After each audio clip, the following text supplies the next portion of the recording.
Okay, well, here's an update on my house. I am making a big mess, but I have plumbing now. The tanks all worked, but the plumbing did not work, and now I have running water, and it's all sealed up tight. So in here you can see they drilled through the side of the trailer so that they could use a on-demand hot water heater and just bypass the whole water system. And really, I think they only used water in the bathroom, which was interesting. But now I've got regular water hooked back up again, and I pretty much just undid what they had done and put it back the way it was before. When I did that, I found a bunch of leaky spots, so I went through and I repaired the leaky spots. And the front in here is horrible looking right now, but it is what it is. I'm going to bed here pretty soon. So this is where the kitchen was, or is going back. It's going back, but this is where I've been working. And I did a whole bunch of new plumbing stuff. So I've got a bunch of wires for old stuff in the way here. Stuff that doesn't really matter anymore. So I got the pump hooked up there. It maintains constant pressure. And the way it was hooked up before didn't make a whole lot of sense. They had this on-off. This is the city water shut-off valve. And when you have it hooked up to the city water, you just turn this on and it bypasses the pump.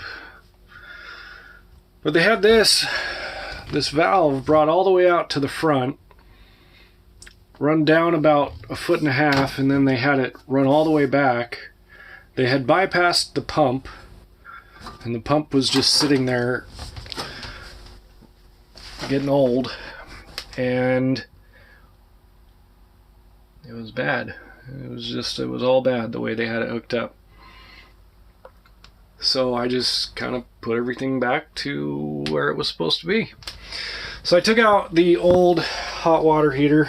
My eventual goal is to get rid of LP altogether. I don't want to have to deal with propane at all. So I'm thinking about, when I get rid of the propane tank, I might get a diesel heater. They sell a small little heater for like Sprinter vans and stuff that uses diesel fuel to heat. And I think that would be much better than this old rusty LP furnace that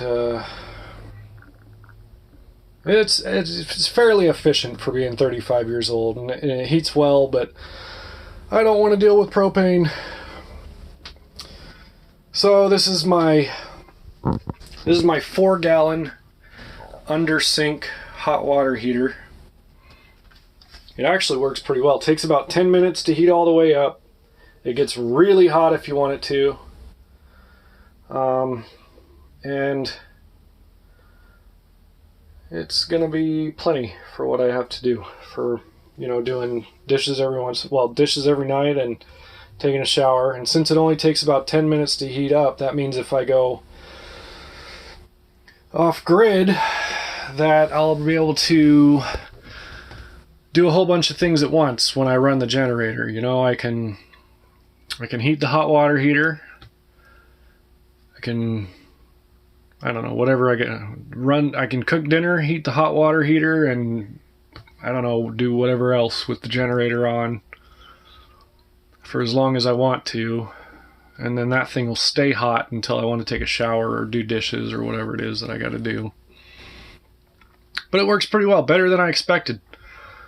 It's designed for in-home use. It goes under the kitchen sink in most applications, and you use it for it's for like apartments and shit, I guess. I don't know. But you can see I got the light is on for the hot water pump, or for the water pump. It's been like an hour and it hasn't kicked on, so that means I don't have any drips anywhere, which is a good thing. I tested the shower, it works great. Hot water, it gets really hot.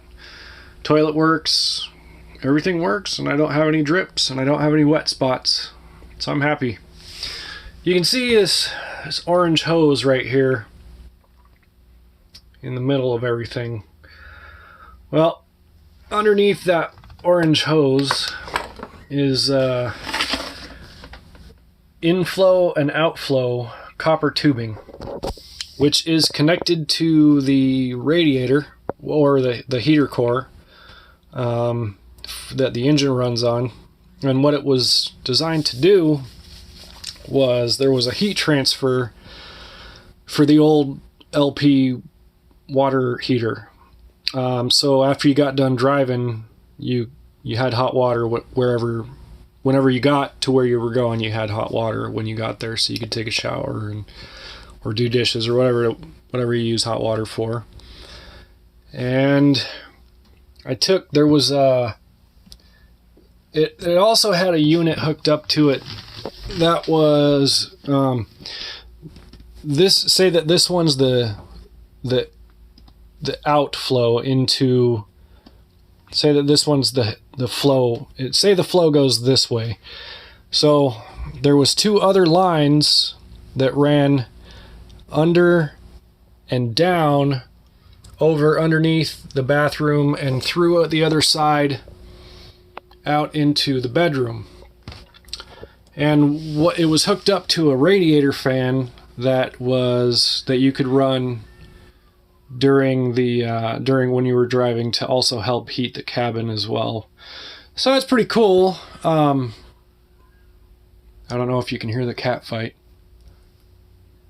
Anyway, but the water heater didn't work anymore, and I basically don't want to mess with it. So my plan is tomorrow to get out underneath this thing and to bypass the copper tubing further up toward the heater core up there on the engine compartment, so that I don't have this old radiator hose in the middle of my kitchen. That will free up some more storage room for under the kitchen, which will be great. And I can cover up this hole, and I can make some of this old shitty wood look a lot better and free up a lot more room over here. So these are just my hookups for the kitchen sink, and well, that's off right now, so they're just sitting there empty. Oh, another thing I gotta do is over here where the water heater came out, there's a hole in the side of the trailer, and I have it covered with some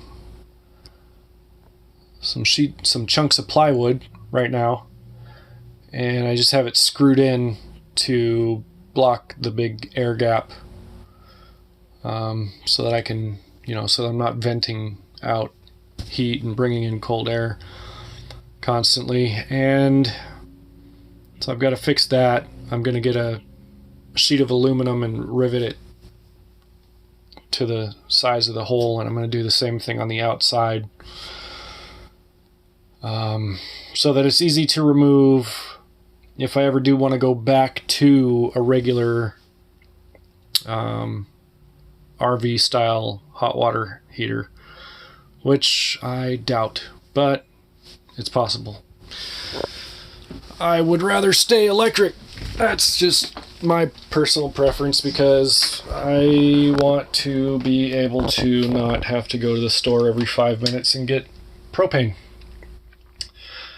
So there's that. I found out today also that all of the outflowing water plumbing works fine. It doesn't drip, and the holding tanks work great, and everything works. So I'm pretty happy about that as well. That's some good information to know. I did some more stuff to the bedroom. I've got the bed propped up on a stick right now because I put the carpet in, and I changed the basic layout back here to make it look more professional and appealing. So the carpet turned out great. It's a high-end carpet it's nice looking. It's nice and cushy, and it smells nice, and it'll be easy to clean. So what I did was basically I built some stairs, and I'm gonna put, like, I don't know, shelves or something on the wall over here to here-ish, like an end table kind of thing. But basically I did little platforms, and the reason I did that is this giant giant water tank in here. Like I think I mentioned it in my last video that it's not the original water tank. It is much bigger than the original one. And I don't know how many gallons it is, but you can see this first stair on the outside of the bedroom is 14 inches tall, and it goes up to where, I don't know how to explain it to you, but yeah. So anyway, the carpet turned out great. I like it. I gotta stain this wood stuff, but that'll come later. That'll be easy. And I'm gonna get all of this trim replaced. This upholstery style trim, I'm gonna get that all replaced with some nicer color. I don't know.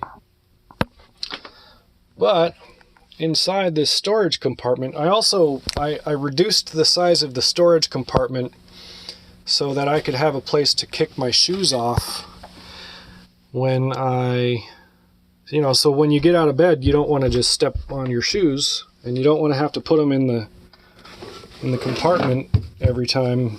So I just figured I'd have a place to kick my shoes off, and so I built a little recess in there, and I think it turned out nice. And then on the inside, that's a sleeping bag, that's my camera bag, and that's my backpack. And that's all this stuff is pretty big. That's a lot of storage. It's deep too. It's I don't know how deep, but it's like 20 inches, I think, deep, which for an RV is fairly good amount of storage. I don't know what size this water tank is, but it's 6 feet long, and it's 14 inches tall, and it's probably 15 inches wide or so. Anyway, it goes, I don't know if you can see it. It goes underneath that step almost to the wall there. And over there, I put my heater vent in over here, and I just had it facing up so it would circulate the air really nicely. So I think that's probably not the best spot for it, because if your covers cover it, then you're kind of screwed. But it blows around the cabin nicely that way. And I didn't want to put it on the face of this step right in here, because if you got stuff on this step, then you got blocked. And anyway, I put it there. So yeah, it's all turning out pretty good. I don't have any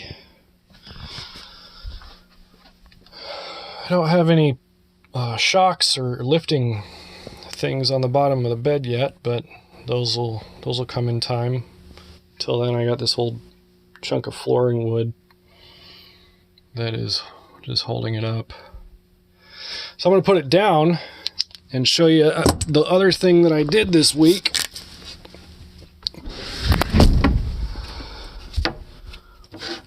Getting rid of the 35-year-old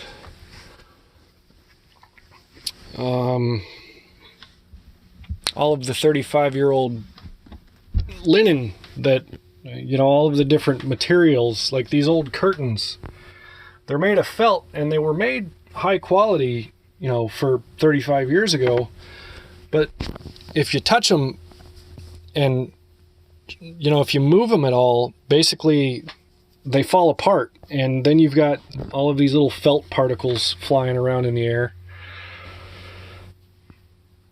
So I'm redoing those, but the first thing that I did was this head trim that goes around. And I think it turned out pretty nice. I went and found this neat fabric. It's nice. The other fabric was green, and it was terrible looking. And it was old and felt, and it was dusty and nasty. So I replaced that, and I think it's gonna look good. I'm gonna put some cream or some beige colored curtains and replace that blue stuff that runs all the way around. And I'll have a nice looking bedroom back here, I think. But yeah, so there's the update for this week. Bye.